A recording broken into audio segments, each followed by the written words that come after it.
Introduction. Welcome, I'm Jerry Flanagan, and I want to thank you for joining me for this project, the third and last podcast of an abridged journey through the monumental, often chaotic, and deeply human chapters from My Autobiography by Mark Twain. He intended for the original 3-volume autobiography to remain unpublished until 100 years after his death in 1907, and this serialized North American Review version was originally published in 1906 and is in the public domain at Project Gutenberg. I believe it captures the man behind the myth, and to do that, I'm following Twain's own deliberate system, a method he believed would become a model for all future autobiographies. By bringing the past and the present constantly face to face, he wanted to create contrasts that fire up interest, like the sparks that fly with contact of flint with steel. The chapter numbers here are those indicated in the audiobook and differ from those in the previous podcasts, thus abiding by Twain's goal of following the apparently systemless system, a complete and purposed jumble. Please look for the abridged audiobook on the major platforms soon. Jerry Flanagan, editor. Chapters from My Autobiography by Mark Twain. Chapter 4. My Trained Presbyterian Conscience.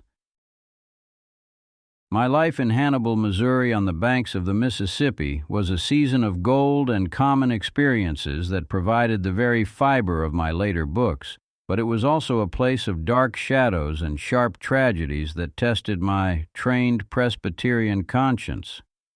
I was born in 1835 in Florida, Missouri, but we moved to Hannibal when I was 2.5 years old, an event I claim to remember because my parents accidentally left me behind in a vacated house, a captive until the gloaming fell and the place was alive with ghosts.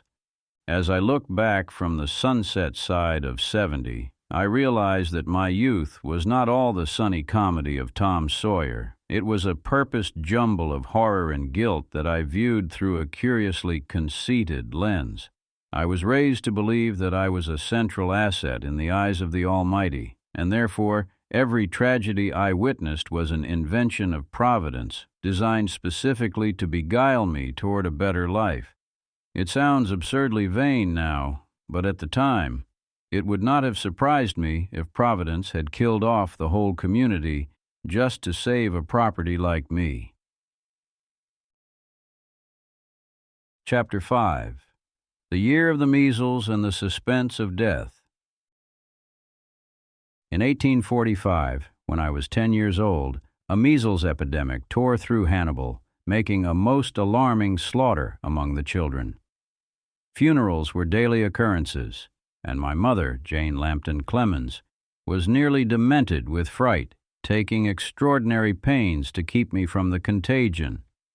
However, I grew so weary of the suspense of being under the continual threat of death that I decided to take matters into my own hands. I crept into the house of my friend Will Bowen, who was dangerously ill, and slipped into his bed. I wanted the matter settled one way or the other. The result was a good case of measles that brought me to death's door. I remember the family being called to the bedside to see me off. I was gratified by the emotional attention and felt a total absence of interest in life that was most placid and enchanting. Only bags of hot ashes on my breast, wrists, and ankles, applied by Dr. Cunningham, dragged me back into this world. Chapter 6. The Shadow of Tragedy and the Weight of the Bible. 2 years later, in March 1847, my father, John Marshall Clemens, died. He was a man of immense reserve, and I had never known a member of our family to kiss another until his deathbed, when he kissed my sister and said, "Let me die." His death removed me from school at age 12 and forced me into the real school of the printing office as an apprentice. It was during these years that the tragedies of the village began to weigh upon my conscience. I witnessed the shooting down of poor old Smar in the main street at noonday. The image that haunted my dreams for years was not just the shooting, but the thoughtful idiot who placed a great family Bible on the dying man's breast. I watched it rise and sink with his labored breathings, adding a leaden weight to his final struggles. In my nightmares, I felt the crush of that vast book on my own chest, gasping for breath. Soon after, I saw a drunken tramp burned up in the village jail. He had been a pathetic creature, and I had given him some matches. When the jail caught fire, I stood there in reality, seeing his face pressed against the window bars with the red hell glowing behind him, and for 100 nights afterward, my conscience harried me. I felt responsible for his death, believing my matches had been the cause, though I had meant him no harm. This was the conceited view of Providence at work. The tramp suffered for 10 minutes, but I, the important asset, suffered for 3 months of nightmares. There were others. The slave man struck down with a chunk of slag for a small offense, whom I saw die, and the young California emigrant stabbed with a Bowie knife by a comrade. Each time I tallied them off, saying to myself, another one gone, and on my account. At night my faith failed and clammy fears gathered around my heart, driving me to beg like a coward for another chance. But as a rule, these repentances could not stand the daylight. They shredded away in the sun, and I would rally and resume business as usual until the next reminder. Chapter 7.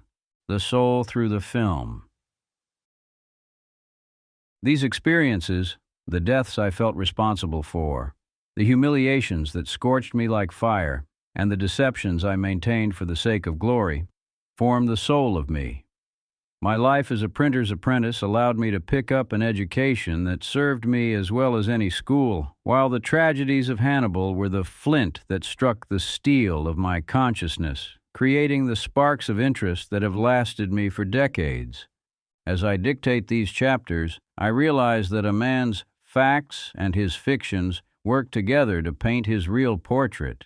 Even when I try to lie or modify the past, the subtle, devilish something of autobiography ensures that the reader sees the actual character through the film of the narrative.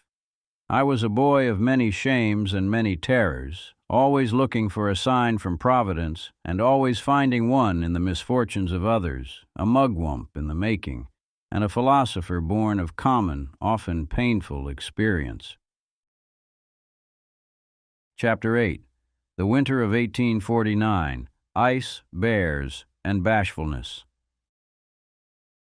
The year 1849 was particularly thick with incidents.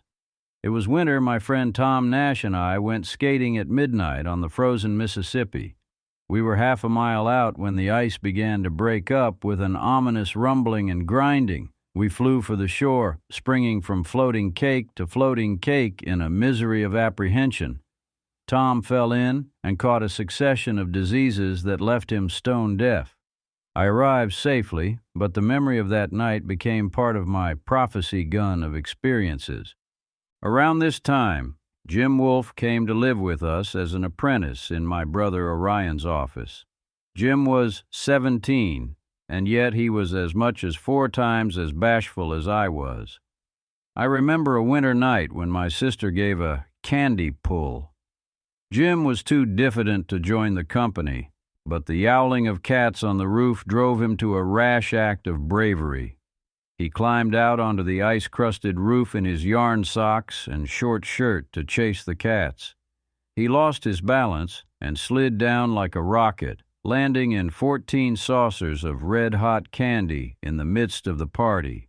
He fled up the stairs dripping broken crockery, another victim of the burden of shame that defined our youth. I even conquered the town's intellectual aristocracy, including the formidable Dr. Peake, a member of Hannibal's intellectual aristocracy, who served as the ringleader of the irreconcilables. I remembered details of a fire at a Richmond theater and a colonial mansion with cannonball holes, details I had overheard Dr. Peake discussing 3 years earlier while I was a negligible quantity in the room. Peake was converted, declaring that no collusion could produce that miracle. Chapter 13, Life on the Mississippi River. It was in midwinter of 1856 or 1857 that my life took a turn toward the great river, though I did not know it at the time. I was working in Cincinnati at the printing office of Wrightson and Company, having just come into a fortune of $50 I found blowing down a street in Keokuk, Iowa. While in Cincinnati, I had been reading Lieutenant Herndon's account of his explorations of the Amazon and had been mightily attracted by what he said of coca. I made up my mind that I would go to the headwaters of the Amazon, collect coca, trade in it, and make a fortune. With this grand, if somewhat idiomatic, idea filling my mind, I left for New Orleans on the steamer Paul Jones. It was on this boat that I first encountered Horace Bixby, one of the pilots. Little by little I got acquainted with him, and pretty soon I was doing a lot of steering for him during his daylight watches. However, when I reached New Orleans, my Amazonian dreams were doused with cold reality. I discovered there were no ships leaving for Pará in Brazil, and learned there probably wouldn't be any during that century. I had no friends in New Orleans, and almost no money left. So I went to Horace Bixby and asked him to make a pilot out of me. He agreed to do it, but his price was $100 cash in advance. I steered for him up to St. Louis, borrowed the money from my brother-in-law, Mr. William A. Moffett, and closed the bargain. Before I could set out on this new life, however, my mother required specific spiritual security. Just before I started on my trip, she asked me to promise her on the Bible not to touch intoxicating liquors or swear. I said, "Yes, Mother, I will." And I am proud to say I kept that promise for 7 years until she finally released me from it. This was a significant feat, considering the atmosphere of the river, which I later found to be a garden of forgotten reforms. Within 18 months, I became a competent pilot. This was a period of great prosperity for me. I began earning a wage of $250 a month. This was a princely sum compared to the villainous wages I had earned as a journeyman printer, and it allowed me to support my brother Orion and his various failing ventures until 1861. In May 1858, I was serving as a steersman on the swift and popular New Orleans and St. Louis packet, the Pennsylvania, under Captain Kleinfelder. My owner, Horace Bixby, had lent me to a pilot named Brown. Brown was a tyrant, and I had been steering for him for about 18 months. I had also managed to find a place on the Pennsylvania steamer for my younger brother Henry, who was 2 years my junior. He was a mud clerk, a position that paid no salary, but was a path to becoming a purser. Henry is Sid in Tom Sawyer, and was truly a tonic for my mother, providing a steadying presence of goodness and obedience that stood in stark contrast to the variety of trouble I constantly invited. He was so dedicated to his future on the river that, as an unsalaried mud clerk, he would labor from the first light of dawn well into the night by the flicker of pine knot torches to earn his eventual promotion. Though he eventually learned to retaliate for my many pranks, once landing a stone on my head that raised a bump like the Matterhorn, he remained in my eyes a vastly finer and better boy than the character Sid I later modeled after him. Chapter 14, Henry and a Haunting Vision. While we were lying in port at St. Louis, I had a prophetic dream that would haunt me for the rest of my life. In the dream, I saw Henry as a corpse, lying in a metallic burial case. He was dressed in a suit of my clothing, and on his breast lay a great bouquet of white roses, with a single red rose in the center. The casket was resting upon a couple of chairs in our sitting room.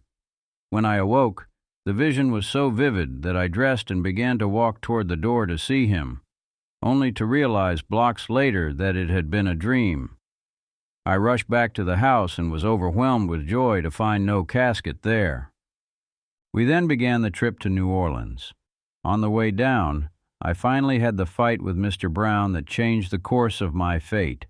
Brown had attempted to strike Henry for some triviality, and I interfered, giving Brown a long overdue beating. Captain Kleinfelter privately approved of my actions, but was forced by river rules to address the conflict. As a result, I was left ashore in New Orleans. While the Pennsylvania sailed away with Henry on board, I stayed behind to work a 3-night job watching freight piles for $3 a night. Before Henry left, I gave him advice on what to do in case of disaster: stay away from the passengers, rush for the lifeboats, and swim for the shore, as the river was only a mile wide. 2 or 3 days after the boat sailed, the news reached me. The Pennsylvania's boilers had exploded at Ship Island below Memphis. I followed on another boat a day later, receiving increasingly dire news at every port. When I reached Memphis, I found Henry among 30 or 40 other scalded and wounded persons stretched on a mattress. A fine physician, Dr. Peyton, took an interest in him and eventually told me Henry was out of danger and would recover. However, a terrible medical error occurred. Dr. Peyton had told me that if Henry became restless in the night, the physician on watch should give him 1/8 of a grain of morphine. The young physicians on duty, hardly out of college, had no way of measuring such a small amount, and instead gave him a vast, unmeasured quantity on the end of a knife blade. Henry died at dawn. When I entered the dead room, I found that the ladies of Memphis had raised $60 to buy him a metallic case, and he was dressed in the very suit of my clothing he had borrowed in St. Louis. As I stood there, an elderly lady entered and laid a bouquet of white roses with a red rose in the center upon his breast. My dream was perfectly reproduced. When I later arrived in St. Louis with the casket, I found it in our house, resting upon 2 chairs, exactly as I had seen it weeks before. My career as a pilot continued until the Civil War brought river traffic to a standstill. Though my time on the river ended in tragedy and war, it remained a point of pride for me. Decades later, while dining with Emperor Wilhelm II in Berlin, he told me that my best and most valuable book was Old Times on the Mississippi. It was a sentiment echoed by a humble Berlin portier who had read my translations. The top of an empire and the bottom of it delivered the same verdict on those river days. The river was my real school, a place of common experiences and sharp tragedies that fired my interest like flint with steel. Chapter 15. Adventures Westward Bound.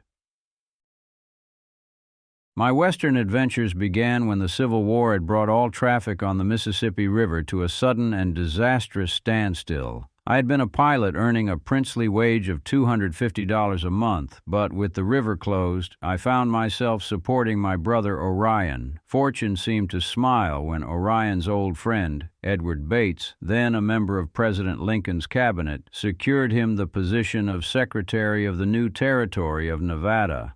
I paid our heavy fares, and we cleared for the West in an overland stagecoach. I carried $800 in silver coin, which was a heavy and wearying nuisance, and we lugged along an unabridged dictionary that weighed about 1,000 pounds. That dictionary was a ruinous expense, as the company charged for extra baggage by the ounce. We could have supported a whole family for a time on what it cost to haul those obsolete words across the plains. Upon arriving, I found the Nevada government to be an interesting menagerie, led by Governor Nye. Nye was a seasoned politician with deep, lustrous brown eyes that could out-talk his tongue, which was saying a great deal. The territory was full of practical jokers who had lived narrow lives and cherished leftover standards from their boyhood. They tried to get the best of Governor Nye by inviting him to a dinner of pickled oyster stew and champagne, luxuries unheard of in the sagebrush, with the intent of leaving him under the table. I went with him, and by 2 a.m, the governor was serene and sober, while every single joker was drunk to the last perfection beneath the table. Nye simply remarked, "This is a dry place, Sam. Let's go and get something to drink and go to bed." While Orion served as secretary and often as acting governor, I spent my time roaming the country seeking silver. By the end of 1862, I began my journalistic life on the Virginia City Enterprise newspaper. I soon discovered that I possessed a certain influence as a legislative reporter. I used this power to help pass a law requiring all corporations to record their charters with the secretary, my brother, and we charged 40 cents a folio for the service. We prospered mightily, as the record service paid an average of $1,000 a month in gold. Orion, encouraged by this wealth, recklessly built a $12,000 house, the grandest in the sagebrush capital. However, the curse of prospectively rich thinking soon took hold. My brother's capriciousness was his undoing. When Nevada was becoming a state, Orion was the only candidate named for Secretary of State. But on the day of the Republican convention, he was hit by a spasm of virtue and refused to attend, claiming he would only accept the office as a free and unspotted gift.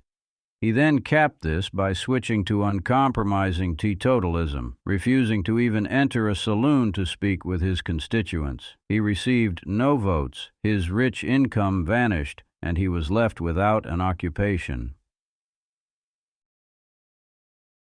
Chapter 18. Escape to San Francisco. I fled to San Francisco and took up residence there. I began working as a reporter for the Morning Call under George Barnes, but I was eventually invited to resign in 1866. It was a time of struggle. I was without money or work for months. I once joined my office staff for a late-night outing at a bowling establishment. I told the boys I knew nothing of the game, but I was trapped into a bet where the loser bought oysters and beer. To my own astonishment, I scored 10 strike after 10 strike. The boys were outraged, calling me a seasoned expert who used deception to rob his friends. It turned out I had been given a grooved alley where the ball hit the head pin every time. When I told them the truth, no one believed me. Such has been the rule of my life whenever I diverge from custom to utter a truth. It was in San Francisco that I met Charles H. Webb, who later suggested I publish my first book of sketches. My reputation at the time was attenuated, resting entirely on the jumping frog story I had told to Artemus Ward. I also recall a meal at the Miners' Restaurant with Bret Hart and Captain Osborne. Osborne told a moving story of a sailor named Burton Sanders who had saved his life years before. A tramp nearby overheard this, claimed to be Sanders, and bilked the captain out of 10 $20 gold pieces. Hart later found the man comfortably drunk, and the hero confessed he had simply overheard the story from the next table and run the arrangements himself. My fortunes turned when the Sacramento Union sent me to the Hawaiian Islands. I returned to find myself the best-known honest man on the Pacific coast, and broke into the lecture field. My first lecture announcement ended with, "Admission $1. Doors open at 7:30. The trouble begins at 8. The paralyzing fright I felt lasted 2 minutes, but it made me immune to timidity for the rest of my days.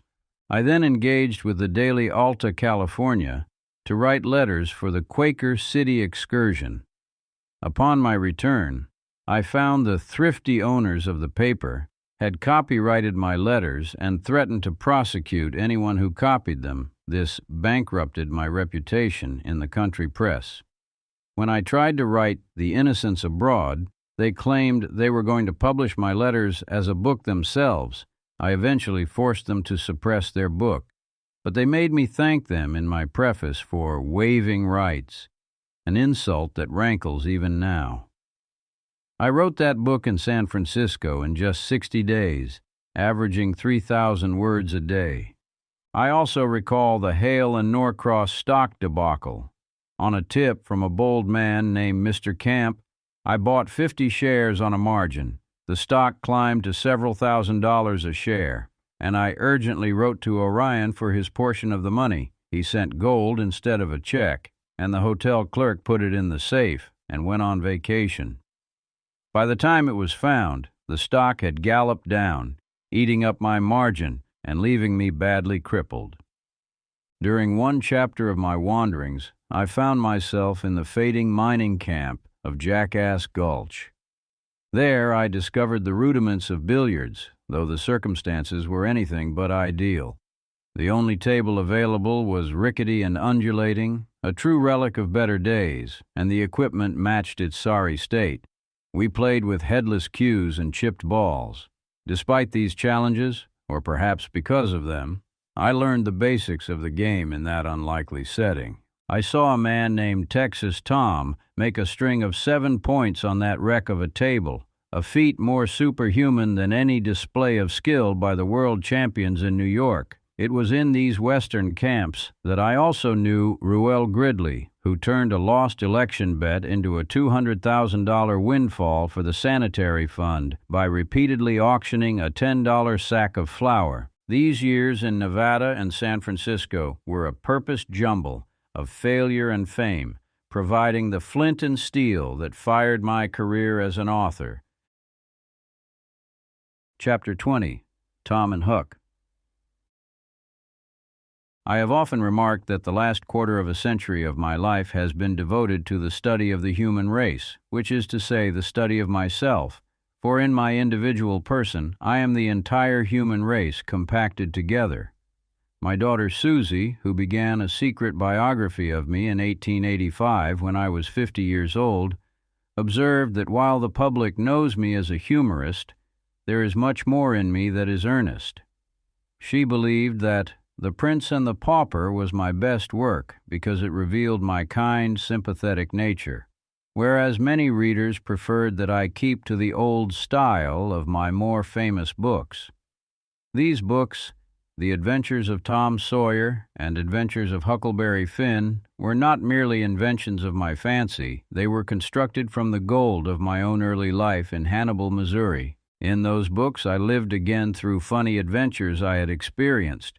For instance, Huckleberry Finn was drawn exactly from Frank F., the son of the town drunkard in Hannibal. Frank was ignorant, unwashed, and insufficiently fed, but he possessed the best heart of any boy in the village. He was the only really independent person in our community, and we all envied him because his liberties were totally unrestricted. Because our parents forbade us from seeking his society, his value to us was trebled. I heard years later that he became a justice of the peace in a remote village and was a greatly respected citizen. The character of Jim was modeled after a middle-aged slave named Uncle Dan'l, who lived on my Uncle John Quarles's farm. He was my faithful and affectionate friend, and his honest, simple heart served me as a model for many years. I staged him in my books under his own name and as Jim, carting him down the Mississippi on a raft and even across the desert of Sahara in a balloon. My Uncle John's farm itself was a heavenly place for a boy, and I moved it 600 miles to Arkansas in my literature because I would move a state if the exigencies of romantic literature required it. My mother, Jane Lambton Clemens, served as the model for Aunt Polly. I fitted her with a dialect and tried to improve her, but her natural spirit when roused by injustice was already perfect for the part. The trick related in Tom Sawyer, where the lad cries, "My, look behind you, Aunt," to escape a whipping, was a trick I actually played on her. My younger brother Henry was the model for Sid, though the real Henry was a vastly finer and better boy than the fictional Sid. He was a tonic to my mother, standing in unbroken monotony of goodness against the variety of trouble I provided. Chapter 21. Boyhood Reminiscence. Many of the most outrageous episodes in those books were faithful to the facts of my childhood. The painkiller incident occurred in the cholera days of 1849, when my mother drenched me with Perry Davis's medicine as a preventive. I didn't care for it, so I fed it to the cracks in the floor, which resulted in no cholera occurring down below. One day our friendly cat, Peter, supplicated for a taste. The resulting hysterics and his collision with the furniture and flower pots was an event I recorded with great sincere satisfaction. Another memory from 1849 that found its way into my work was the night the Mississippi broke up. My friend Tom Nash and I were skating at midnight when we heard the ominous grinding of the ice. We flew for the shore, springing from floating cake to floating cake. Tom fell in and caught a succession of diseases that left him stone deaf. Yet when I saw him again in 1902, the boy of 15 was still visible in him. In Tom Sawyer, I took the liberty of starving Injun Joe to death in the cave, but in reality, that was in the interest of art. The real Injun Joe was a failure of my father's reform efforts, which we boys were glad of, for he was much more interesting when drunk. I remember the tempestuous night he died. The thunder and lightning were so prodigious that I was certain Satan had come to get him. I spent the night in mortal terror, repenting my lost condition and begging for one more chance, though I rallied and resumed business as usual the next morning. Chapter 27. My Domestic Editorial Board. During the period I was writing these books, my family acted as a domestic editorial board. My wife, Livy, would sit on the porch and read my manuscripts aloud, her remorseless pencil ready to strike out any passage she deemed unsatisfactory. Susie and Clara would watch with pangs of regret when she turned down a leaf, which meant a delightfully dreadful part was to be scratched out. I often abused my editor's confidence by purposely inserting atrocious remarks just to enjoy the children's protests, and then seeing the pencil do its fatal work. I would join my supplications to the children's for mercy, and when we occasionally gained the victory, I would later privately strike the passage out myself, as it had already served its purpose for our entertainment. Chapter 30. The Shadow of Loss. Langdon and Susie. The sunset side of 70 years is not without its long shadows. I carry a lifelong sense of shame for the death of our first child, Langdon. I took him for a drive in a cold morning air, fell into a reverie, and allowed his furs to fall away. He died of diphtheria shortly after, and I have never truly forgiven myself for that treacherous morning's work. But the incredible calamity was the death of Susie in 1896. While Livy and Clara were at sea, flying home to nurse her, I received the cablegram, "Susie was peacefully released today." She died of meningitis at age 24, the right time to die before the inevitable tragedy of responsible life begins. In her final delirium, she found a gown her mother had worn, kissed it, and cried. Her last word was "Mama." The mind is stunned by such a shock. It takes years to discover all the essentials that are irrevocably lost. Susie's death was a thunderstroke that left our lives a smoking wreckage. Chapter 31. The Oxford Pageant and a $3 Dog. I have passed the 70th milestone and entered a new country and atmosphere where the stream of generous new privileges has refreshed my life. In June 1907, I found myself in Oxford, trying on a scarlet gown that the tailor had constructed, finding it right and surpassingly becoming.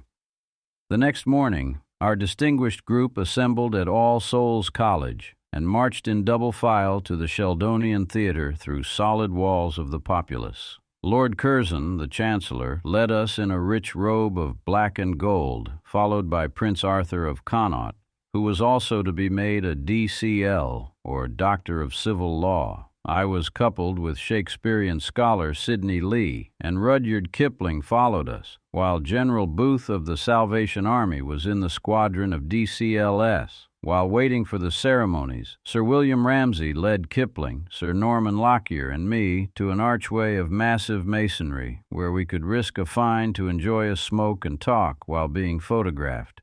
Afterward, in the theater, Kipling and I wrote autographs until we were granted a rest. The Oxford pageant made the city a perfect dream of the Middle Ages, with 3,500 costumed characters oozing through the house doors. I came face to face with Henry VIII, and my old prejudices against him vanished as he offered a royal welcome. I also encountered Charles I, Henry II, and Queen Elizabeth, who talked for 5 minutes without swearing once. Even meeting Adam from Genesis in a racing automobile would have seemed harmonious by that point. Looking back at all the centers of attraction in my life, This was the proudest moment of my long life. As I conclude the narrative portion of my memoirs, my mind drifts back to 1867, when I was a mere obscurity in Washington.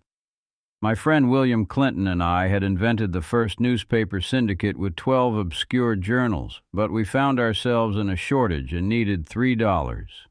Clinton, a beautiful spirit and a Presbyterian, insisted that the Lord will provide. While lounging in the Ebbett House lobby, a lovely, silky dog rested its jaw on my knee, and we became a pair of lovers. Brigadier General Miles came by, admired the dog, and asked to buy him. Though he said the dog was surely worth $100, I insisted on a price of only $3. Shortly after the general led the dog away, the real owner appeared, searching for his pet. I offered to fine the dog for a fee of $3, which he gladly accepted. I went to the general's room, explained the man wanted his dog, and reclaimed the beast. The general was astonished that I had sold a dog that did not belong to me, but I argued the price was fair since I didn't own the property. I returned the $3 to the general, delivered the dog to its rightful owner, and collected $3 for my trouble. I went away with a good conscience because I had acted honorably and restored the dog. Some of this tale is true. Chapter 32, Final Reflections, The Soap Bubble. In her biography, Susie wrote, "The other evening, Clara and I brought down our new soap bubble water and we all blew soap bubbles. Papa blew his soap bubbles and filled them with tobacco smoke, and as the light shone on them, they took very beautiful opaline colors. Papa would hold them and then let us catch them in our hand, and they felt delightful to the touch. The mixture of the smoke and water had a singularly pleasant effect." It is human life. We are blown upon the world. We float buoyantly upon the summer air a little while, complacently showing off our grace of form and our dainty iridescent colors. Then we vanish with a little puff, leaving nothing behind but a memory, and sometimes not even that. I suppose that at those solemn times when we wake in the deeps of the night and reflect, there is not one of us who is not willing to confess that he is really only a soap bubble and as little worth the making. Now I declare that my principles have remained to this day what they were back in Hannibal. I was always honest. I know I can never be otherwise. It is as I said in the beginning, I was never able to persuade myself to use money which I had acquired in questionable ways. Now then, that is the tale. Some of it is true. This concludes the audiobook Chapters from My Autobiography by Mark Twain. We acknowledge the sources from the Project Gutenberg Literary Archive Foundation, and gratitude is extended to the volunteers who digitized this text. Google AI tools were used for synthesis of the abridgment, and the digital voice of Mark Twain was created by 11 Labs.